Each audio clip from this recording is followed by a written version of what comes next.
ଖାଲି ସେତିକି ନୁହେଁ, ତାଙ୍କୁ ସମୁଦ୍ର ଭିତରକୁ ଛାଡ଼ିଲା ବେଳକୁ ଖାଲି ସେତିକି ନୁହେଁ, ତାଙ୍କୁ ସମୁଦ୍ର ଭିତରକୁ ଛାଡ଼ିଲା ବେଳକୁ ସେମାନେ ସମୁଦ୍ରକୁ ଯାଉନାହାନ୍ତି, ଆଉ ସମୁଦ୍ର ତଟକୁ ଆସି ଛଟପଟ ହୋଇ ମରି ଯାଉଛନ୍ତି। ସେମାନଙ୍କୁ ଦେଖିଲେ ଏମିତି ଲାଗୁଛି ସତେ ଯେମିତି ସମୁଦ୍ର ଭିତରେ କିଛି ଭୟଙ୍କର ବିପଦ ଦାନା ବାନ୍ଧୁଛି, ଆଉ ଯାହାକୁ ଦେଖି ସେମାନେ ମଧ୍ୟ ଭୟଭୀତ ହୋଇ ଉଠୁଛନ୍ତି। ତେବେ ଅଷ୍ଟ୍ରେଲିଆର ତସ୍ମାନି ବିଚ୍ରେ 200ରୁ 300 କିଲର ଫିସ୍କୁ ଲୋକେ ସମୁଦ୍ର ତଟରେ ମରି ପଡ଼ିଥିବାର ଦେଖିବାକୁ ପାଇଥିଲେ।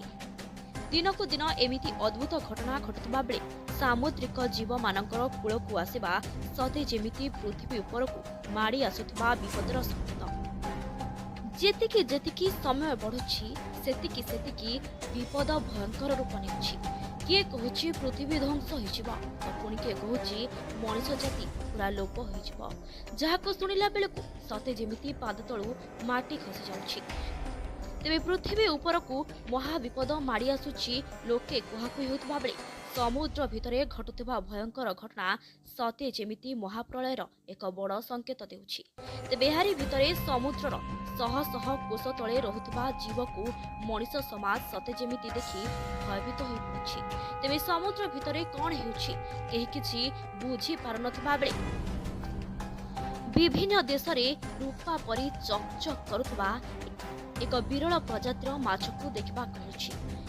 ଏହାକୁ ଲୋକେ ପ୍ରଳୟଙ୍କାରୀ ମାଛ କହୁଥିବା ବେଳେ ଏହାର ନାଁ ହେଉଛି ଓରଫିସ୍ ବା ଡୁମ୍ ଫିସ୍, ଯିଏ ସମୁଦ୍ରର ବହୁତ ତଳେ ରହୁଥିବା ବେଳେ ଅଚାନକ ଏମିତି ତଟବର୍ତ୍ତୀ ହେବା ଚିନ୍ତାର କାରଣ ପାଲଟିଛି।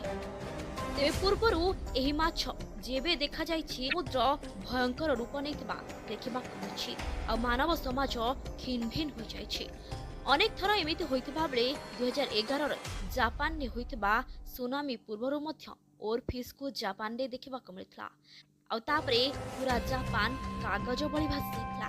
ତେବେ ଏହି ମାଛ ଆମେରିକା ସମେତ ଅନେକ ଦେଶରେ ଦେଖିବାକୁ ମିଳିଥିବା ବେଳେ ଏହା ବିପଦର ସଙ୍କେତ ବୋଲି ମଧ୍ୟ ଆକଳନ କରାଯାଉଛି। କିଛି ଲୋକେ ସମୁଦ୍ର ଭିତରେ ଥିବା ବାସୁକି ନାଗର ନିଦ ଭାଙ୍ଗିଥିବାରୁ ଏମିତି ସମୁଦ୍ରରେ ହଲଚଲ ହେବା କହୁଥିବା ବେଳେ ବୈଜ୍ଞାନିକମାନେ ମଧ୍ୟ ଏନେଇ କୌଣସି ପ୍ରକାରର ମତ ଦେଇନାହାନ୍ତି। ଏମିତି ଅନେକ ଘଟଣା ସାମ୍ନାକୁ ଆସୁଥିବା ବେଳେ ସତରେ କ'ଣ ପୃଥିବୀ ଧ୍ୱଂସ ହୋଇଯିବ, ମାନବ ସମାଜ ଲୋପ ପାଇଯିବ? ଏମିତି ଅନେକ ପ୍ରଶ୍ନ ଲୋକଙ୍କ ମନରେ ଉଙ୍କି ମାରୁଥିବା ବେଳେ ସମୟ କହିବ ଭବିଷ୍ୟତରେ ଘଟିବାକୁ ଥିବା ପ୍ରଳୟର କାରଣ।